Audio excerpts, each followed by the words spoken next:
welcome to Addicted to Murder. This is Courtney, licensed professional counselor with over a decade of experience. And this is Trisha, and we're going to do something a little different for a while instead of giving you a word that I usually mispronounce anyways. Okay. So, what are we doing? So my mom gave me a true crime daily calendar. Oh. And we're just going to go through and read off what they say. Oh, so we get like a new true crime fact kind of thing. Fact or like anecdote type of thing. All right. What's day one? So this one is, and this is something we already know about. We talked about it, but we're just going to do it. Mm-hmm. In 1963, forensic psychiatrist John MacDonald published a paper, The Threat to Kill. In it, MacDonald identified 3 behaviors he argued could be highly predictive of a future serial killer when observed in children, known as the Dark Triad. MacDonald Triad, yeah. Mm-hmm. They are cruelty to animals, repeated bedwetting, setting fires. MacDonald also argued that this triad of behavior can not only predict serial murdering, but general aggressiveness. And although MacDonald's study has been refuted multiple times, belief in its effectiveness as a tool for spotting killers remains widespread. Which we've seen. Yeah. It gets referenced all the time. It sure does. But we haven't talked about it in a while, so. Yeah, and Kristen, she had the cruelty to animals. Fire setting. She did have fire setting. I don't know if she did in her youth. I can't remember if we... Did she? I don't know. We don't know about the bedwetting. Right. Could have. Probably won't find out because she would be too, like, narcissistic to tell us if anything Right. wasn't She would perfect. never admit to that. Exactly. So, yeah, that's today's new card, Balderdash card. So I like it. Yeah. Do you have I have a question. Oh, shoot. I forgot to think of a question. Let me think. Courtney, what's your favorite color? My favorite color is green. Is it? Yes. Is there a specific green? Like kind of like a mossy green. Oh, a mossy green. See, I like green too, but I'm like a Kelly green. Ah. Yeah. Kelly green reminds me of my high school colors. Oh, really? Which is not necessarily a good memory. Oh. I mean, it's not a bad memory. It's just a whatever. High school was just not your favorite time of life? Yeah, pretty much. My high school colors were red and white. Ours were Kelly green and gold. Oh, nice. I like the green. Okay, well, that was my lame question. That's okay. We haven't done like a nice simple in a while. I don't know if I knew mossy green was your favorite color, so I learned something anyways. Yeah. I like purple too, but purple is my second favorite color. Yeah, it's a good color. And it goes well with green. It does, indeed. Do you want to recap Yes. for our 4th and final, Kristen Gilbert? Yes. So over the last 3 episodes, we saw Kristen go from a weird, lonely child to married mother and nurse to divorced and banned from work. She continued to show a pattern of erratic, threatening, and violent behaviors towards her romantic partners, friends, and coworkers, and herself. And she was fired from her nursing job after an investigation was started into her using epinephrine to murder patients at the VA hospital. And she is not handling it well. So, like Courtney said, we left with Kristen making threats about, not doing well, but she was at this point, she was making threats about harming a friend's family. And she also made threats about having James's 2 kittens killed and placing them on his doorstep after a fight they had when he said he loved the kittens more than her. Mm-hmm.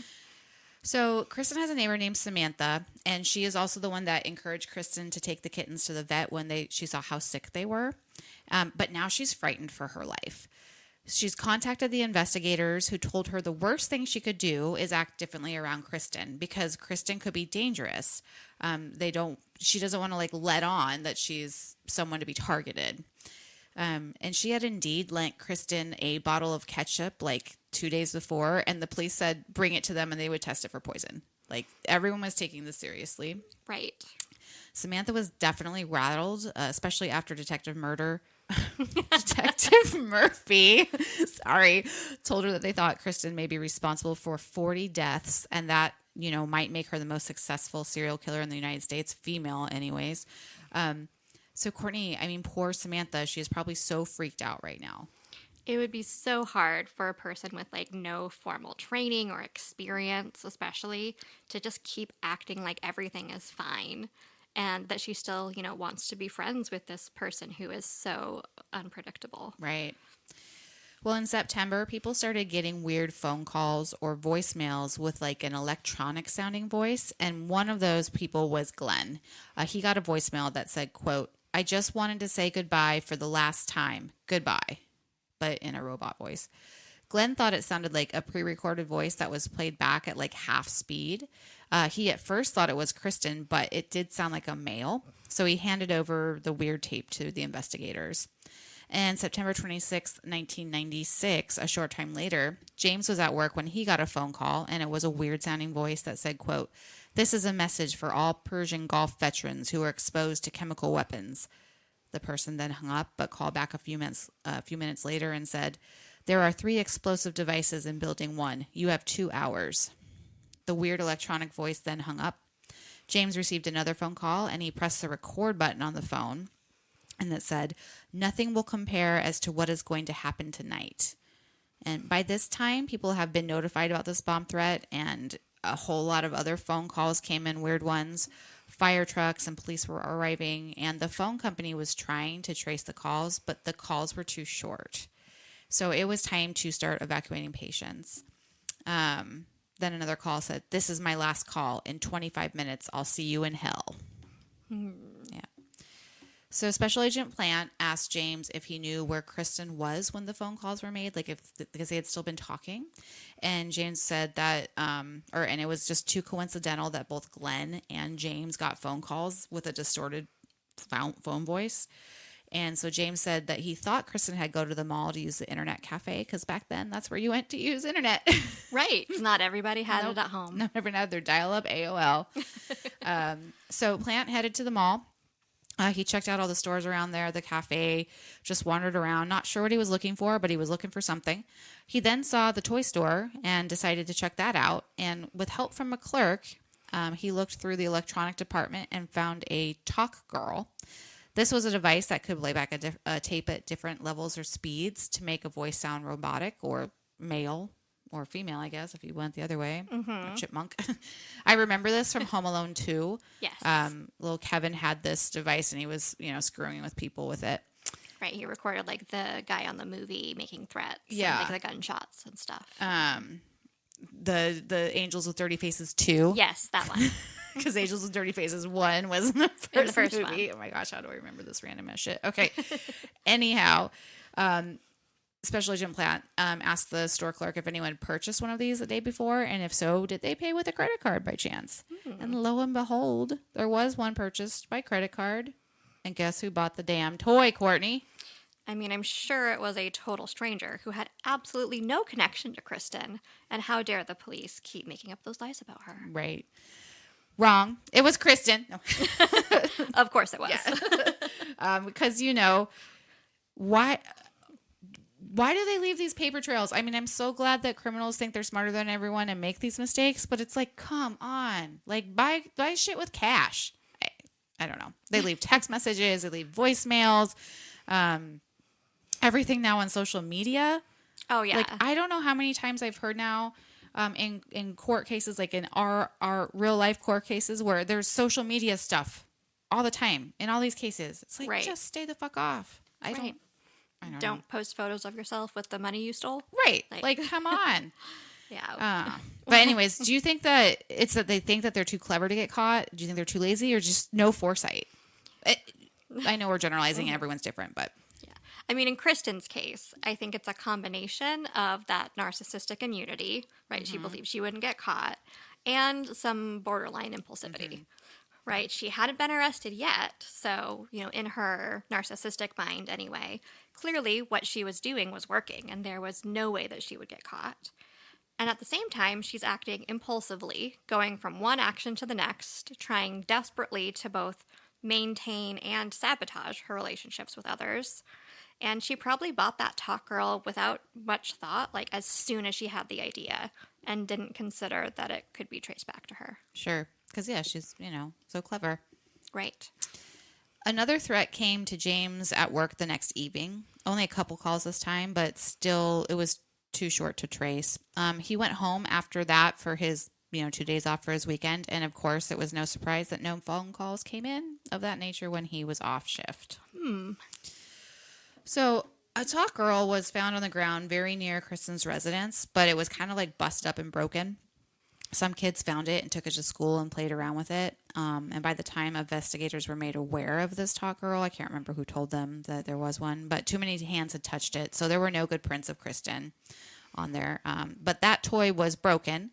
So if she was going to continue down this road, she was going to need something else. Mm-hmm. On September 30th, Kristen went back to the toy store Toys R Us, and this time she bought a Talk Boy Junior. I guess it's a different size or something. I think they're just different colors. Maybe. Like the Talk Girl is pink, probably. It said that the Talk Girl was bigger than the Talk Boy. I don't know. Anyway. I didn't look them up. And maybe it's because this is a junior. Oh, it's a junior. It's a junior. Yeah. Mm-hmm. But yeah, I think one was pink and one was not pink. Yeah. But this time she paid with a check. So again... Yep. Just go get some cash, girl. And she told the cashier randomly that it was a gift for her nephew. Throughout everything that is going on, Kristen is still constantly in contact with her neighbor, Samantha. She's calling her several times a day. If Samantha is not the friend that she wants her to be, she does things like vandalize her car or call her names under her breath. But, Samantha can kind of hear it. She's just real bitchy all around. And poor Samantha, she just has to play dumb. Because she knows how dangerous Kristen most likely is. She just needs to hang in there while the detectives continue to build their case. So, Courtney, what are your thoughts so far? Kristen is becoming more and more panicked and frenzied, and her actions are desperate and dangerous. She's lashing out at her exes because they left her, or in her mind, abandoned her in her time of need, which would cause a borderline meltdown, essentially. She's testing the limits of her friendship with Samantha, simultaneously holding on really tight and pushing her away. Again, very borderline behavior. And I think that Kristen is using the phone calls to the hospital and the bomb threats not only to harass James, but also maybe to try and throw suspicion off of her, or at least attention off of her, and make the investigators have to look at something else, in hopes that maybe they'll just forget all about her little murders if they're too busy investigating these bomb threats. Yeah, you're right, because as we'll see in this next part, that's kind of what she does. So more and more phone calls are coming in. Sometimes it's with that like electronic voice, but sometimes it's like a low southern drawl gentleman. And investigators by this time had narrowed in, and I think I say this later, but I'm going to say it now. While this low southern drawl calls are coming into James, Kristen is also claiming she's getting phone calls from this guy too. Right. Threatening calls. So that's what I mean while she's trying to throw the scent off. But investigators by this time had narrowed in on where the phone calls may be coming from, like a perimeter. And they had people stake it out at 5 different phone booths in that perimeter. And one day, Kristen pulled up right in front of Detective Murphy, not Detective Murder. Murphy called Plant, who called James to see if he had just gotten a call at work. And indeed, James had. And he said there was a lot of traffic noise in the background of that call. So Kristen was making the calls, going from phone booth to phone booth. But now they had her location. They were able to verify the calls coming into the VA were from the phone booths that she had been witnessed at. And again, she is trying to cover her tracks by saying she is also getting threatening phone calls. Police took prints of the phones and confirmed they were Kristen's. So they were really starting to close in on her, at least for the bomb threats. Courtney? I mean, I have to say, Kristen had a pretty smart plan of using the multiple phone booths. If she had, say, only done this once, or had gone to like different parts of town each time, perhaps, as opposed to just reusing the same 5 phone booths over and over. But she was definitely reckless and brazen about it. And I mean, nowadays, though, she couldn't have done this since pretty much all payphones have just disappeared. I was going to say, I don't know the last time I saw a payphone. I think there are still payphones in like bus and train stations. Maybe an airport. Yeah. Yeah. I used to use them all the time. I did too. Yeah. And then like if you had no money, you would call collect and talk real fast and then hang up. So-and-so is trying to get hold of you and it's like, Mom, come pick me up at the bus station or, whatever it is. Like, yes. Excuse me. The investigators involved, who may have been from several jurisdictions, were working together and secured a search warrant for Kristen's house and car. So they were mainly looking for the talk boy or girl or whatever device it was that distorts voices. And they entered Kristen's house while Kristen was home. And of course, she's saying she didn't do it. She's innocent. But they found the talk boy junior. Uh-oh. Courtney, something weird that was noticed with that was that Kristen's house was very bare. There was no decorations. It was very sparse. No photos of her family, like her kids or anything, but there was one photo found, and it was a blown up picture of her sister Tara, like behind her couch. That was the only thing. What do you think about that? I mean, that is interesting. Now, so I'm not sure if it was specified, but if this was like a new place she just moved into after being dumped by James, might explain its sparseness. I mean, she's not working, she's got no money coming in to spend on decor or furniture. And she was clearly spending all of her time obsessing about the investigation and harassing people. Or, if she were living in the apartment that she shared with James and he had moved out, then he would have taken his stuff and she likely would have kind of purged anything else that was left that reminded her of him. Those are potential explanations. I don't know. They didn't live together, but I do think that she probably spent money on whether she was always buying the newest fashions and shit. Right. But she was at James all the time. But yeah, she had this place. Right. Okay. Yeah. And as for the photo of her sister, I mean, that one is odd as she wasn't particularly close to Tara. A guess might be that maybe at this point in her life, Tara was one of the only people she didn't feel had betrayed her. I don't know.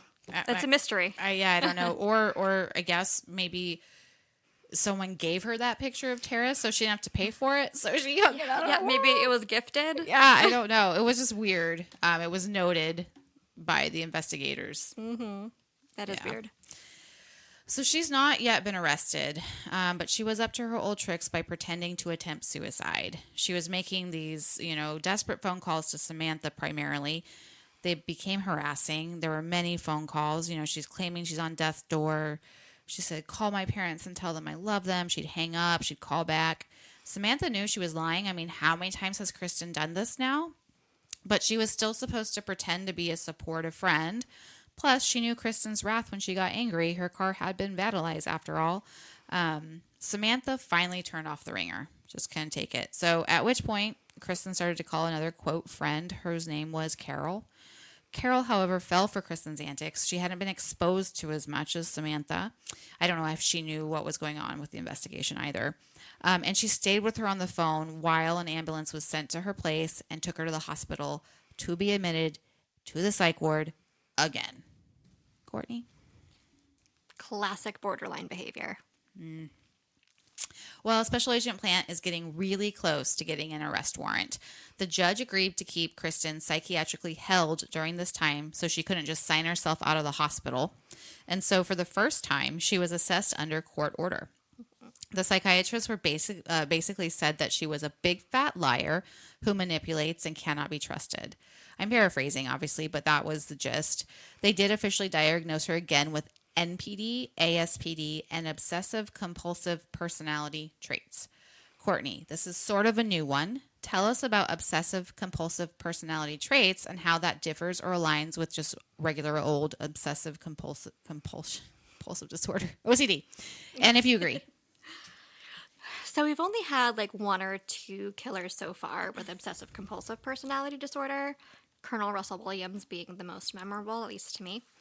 And so the main sign of obsessive compulsive personality disorder is a pervasive preoccupation or obsession with order, perfectionism, control, and specific ways of doing things. They have rigid beliefs about how things should be, have very strict moral codes, and have perfectionism that interferes with daily tasks and relationships. Now, this is different from OCD in that OCPD applies really to all aspects of life. It's like a way of living, while OCD is characterized by anxiety-producing intrusive thoughts and specific compulsive behaviors. And additionally, those with OCD usually have insight into their condition being problematic, while those with OCPD don't have that insight. Based on everything that I've heard and read and watched, I don't agree with this diagnosis for Kristen. I mean, she's not really demonstrated patterns of obsession with order, perfectionism, rigid beliefs. I mean, if anything, I think she's shown the opposite. Yeah, I was sort of surprised by it too, because it was the first time it had been thrown out, and she has been assessed so many times. So unless she was presenting in a weird way to maybe try to get out of this, I don't know. Right. Or like maybe her obsessions with like through her borderline personality, which I think is much more likely than OCPD, could have been interpreted as like obsessive compulsive personality as opposed to like a BPD kind of obsession. Yeah. Well, how many times have we heard, or at least I've heard, that borderlines are misdiagnosed? All the time. Yeah. Yeah. For whatever reason, they present so many different ways, I guess. It often takes multiple diagnoses and Yeah. stuff to finally get to BPD. So Glenn found some weird powder in his home one day, and he turned it over to Special Agent Plant. It was a veterinary medication that was used to prepare animals for anesthesia. Apparently, and sadly, many of the couple's animals had been sick and died unexpectedly. Their last dog, Kristen, had told Glenn she took it to the vet because he was sick, and while there, they said that he had to be euthanized. So the dog did not come home. When Plant went to the vet to check this out, the vet had no record of this or any of the Gilbert's animals being euthanized, at least in that clinic. They were unable to locate the dog's body in any animal graveyard, so therefore they were unable to verify what she did do to this animal. But we can surmise that what she did, and it makes me sick inside, but it also tracks with her and her animal cruelty.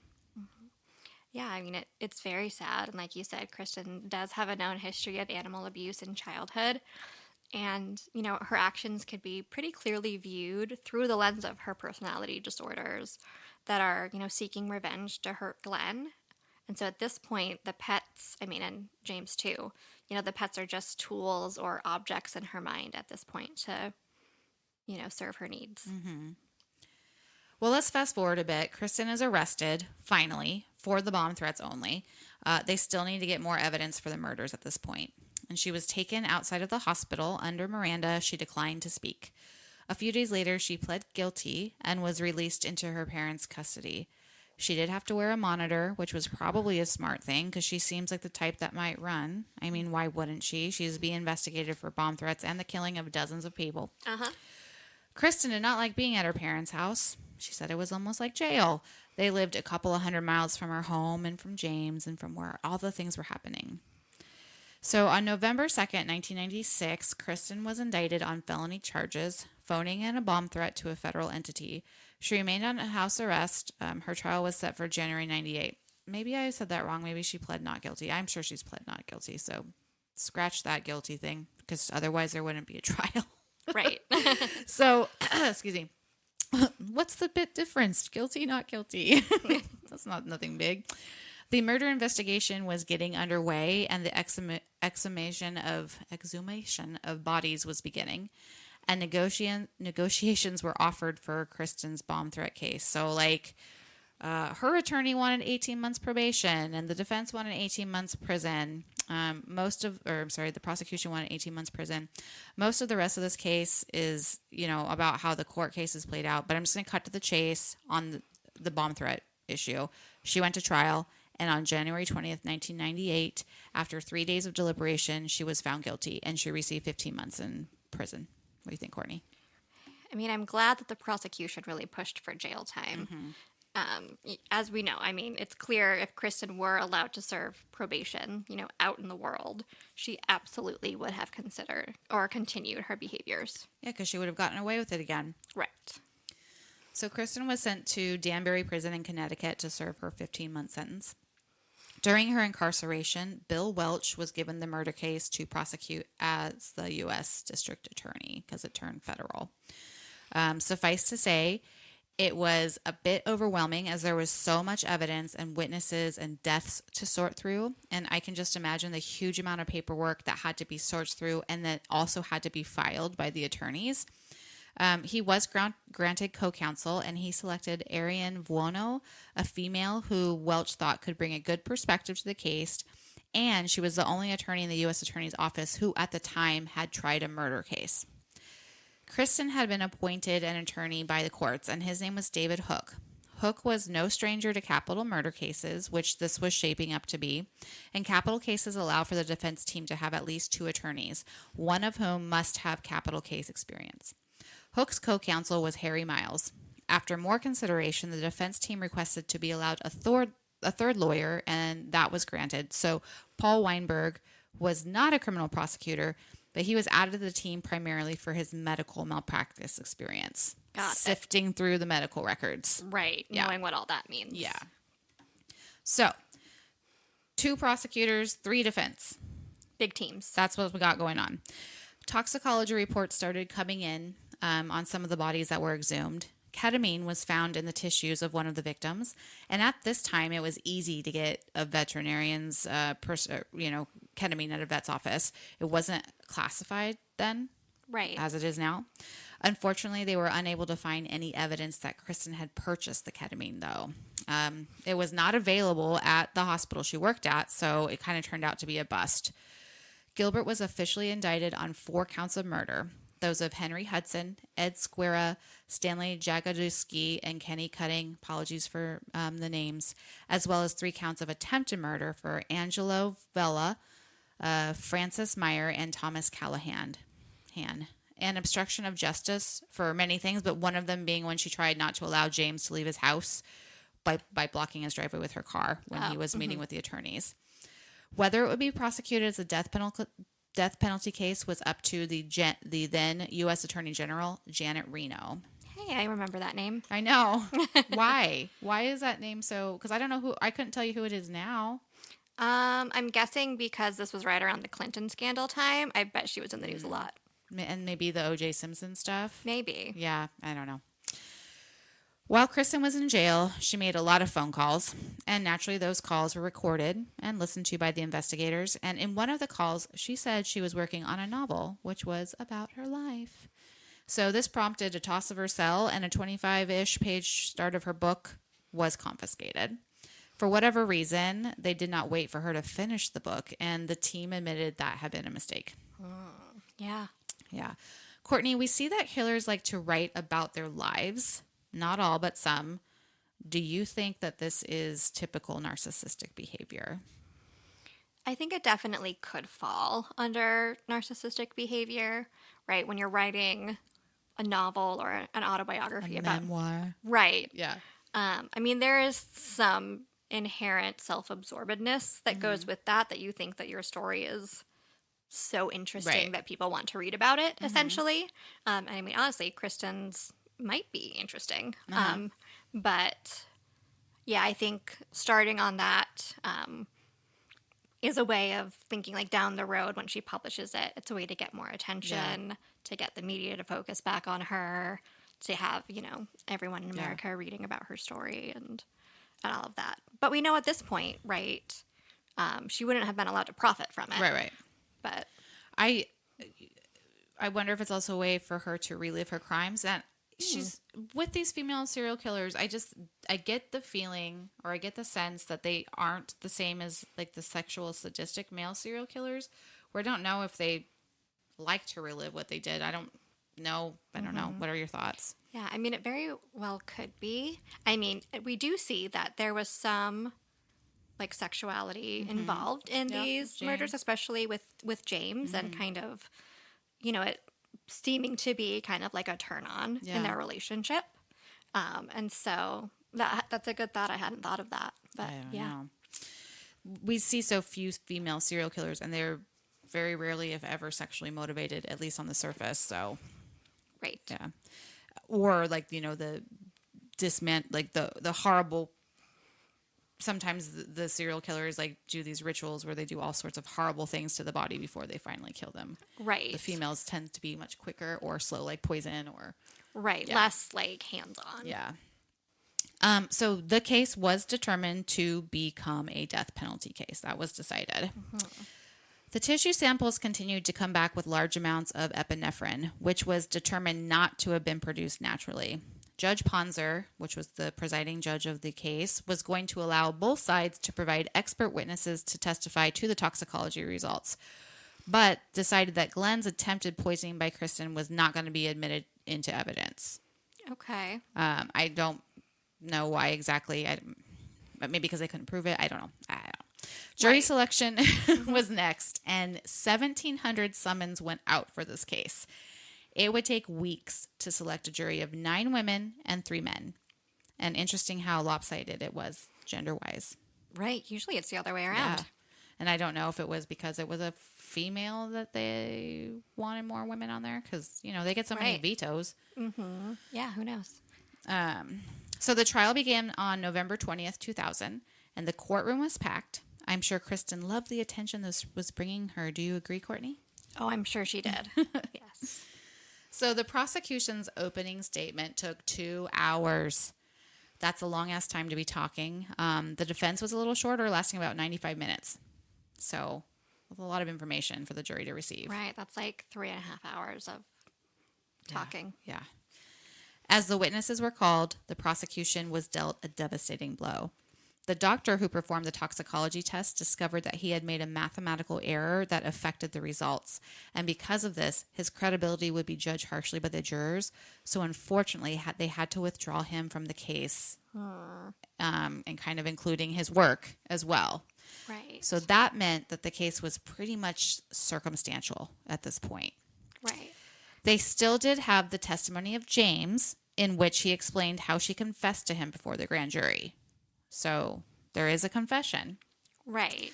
There was still some medical expert testimony provided because there were autopsies that were done that had nothing to do with the toxicology and the observations that they noticed, or the person that did the autopsies noticed. And he argued that there was something definitely not natural in the deaths of the victims, but, he couldn't give that other information since it wasn't being admitted into evidence, since the calculations by their provider were wrong. So the defense called their own expert who tried to do damage control for their side. So back and forth. The defense finally rested its case on February 20th. So after the closing arguments, the jurors started deliberation on the 23rd. So this is like 3 months in. Yeah, it's a long trial. Yeah. The judge gave one instruction, basically warning the jurors that the punishment, being possible death, should not be taken into consideration when determining guilt. So basically, I'm thinking, don't find her not guilty just because she may receive a death sentence if you feel like she is guilty. Right. Makes sense. Mm-hmm. So 2 weeks later, the jury reached its verdict, and she was found guilty of murder for all but Francis Marrier. The jury would then vote on sentencing the following month. So I could be wrong on this because I haven't done a lot of research, but I believe in death penalty cases, at least in Oregon, that's the only time the jury sentences. The judge usually sentences in other cases. However, if the jury does not come to a unanimous decision, then it's basically they don't get the death penalty. Right. Yeah, that's my understanding of how it works as well. So the jury could not reach a unanimous decision. It was like 8-4 or something like that. And because of that, Kristen's life was spared. So she received 4 consecutive life terms, and some additional stuff for some of the other charges. The trial cost $1.8 million back in the 90s or early 2000s, with over $600,000 going to Kristen's co-counsel, Harry Miles. I don't know why he got more specifically. Maybe he was not a public defender, and they hired him out. But that was what the book said. Right. I didn't fact check this myself. But Kristen has been transferred to prison in Fort Worth, Texas, and she has given up appealing because there is a new law that the Supreme Court passed that if she won an appeal and she came back and had another trial, she could get the death penalty. And she didn't have that now. Right. So she has given up at this point appealing her case. Right. So, Courtney, what are your thoughts? I think it feels kind of like an anticlimactic ending. It does feel like that all the time. It does, but Except for the Richard Ramirez. Right, that was very dramatic. Right. But I'm glad that they were able to kind of gather enough evidence Yeah. to get those 4 murder charges at the very least. Yeah. Sad that there's not necessarily that formal justice for the other potential 36 victims plus. But I think part of that is a lot of them were cremated. Right. So Yeah, they could only exhume so many bodies. Right. And without toxicology and stuff too, like it'd be hard to say. Yeah. But, I'm glad that in a way, like she is in prison for the rest of her life. If she thought living at her parents' house was bad, Right. then, prison in Texas is probably not very fun for her. She's been in there for 26 years now. Right. I don't know how old she is, really in her 60s. I don't remember when she was born. I'd have to go back. Right. So, but hey, we got some justice. Yeah. And she is not working at a VA hospital anymore. And now those hospitals have safeguards to prevent more people like her. I'm just glad that they really didn't have hard fact evidence and they were able to convict her. Right. I mean, the circumstantial evidence, I feel like, was pretty damning. Yes, I agree. Like, look, every single one of these deaths happened when you were the nurse. Right. And her confession to James didn't help. Right. And finding the ampules of Epi and all of that stuff. And I'm assuming, I don't remember, that because of the bomb case, these jurors probably knew about that. Right. Even if Prior it wasn't about allowed acts, to be brought in, they, it made it's public record. Yeah. Too. So, yeah. Anyhow, I don't know what our next case is going to be or when it's going to be. That's all about. Yeah. We have several books that we're looking into, different cases that might sound interesting, but. And sometimes we get suggestions to do cases that are not serial murder cases or they're not solved cases, which we usually, occasionally we'll do one that's not a serial murder, but we usually we definitely shy away from the unsolved. I'm not here to slander anyone. Right. And we can't, explore someone's childhood if we don't know who they are. Exactly. Yeah. But if you have a serial killer case that you would like us to cover that we haven't yet covered, let us know. Send us an email or hit us up on Instagram or Facebook with that information. Because, I can't think of any other. I can't think of a ton of notorious ones that we haven't done yet. I can think of a few. There's some. So if there's a lot of interest in one, maybe a notorious one. Like we haven't done Son of Sam. Did they even catch him? No, Zodiac they never caught. Right, they did catch Son of Sam. Yeah, and we haven't done Charles Manson. Is he a serial killer or is he just a really good cult leader? There's a few that we haven't done. I haven't had interest in doing them, but I will do them if the people want it. Right. There are definitely a lot out there still. Yeah. But. So, Courtney, what do we do when a person offers us Epi from their pocket when we're not having an anaphylactic episode? We go nuts, we go home, and we go to therapy. That's right. All right, everybody, stay safe. We'll see you next Tuesday. Bye. Bye.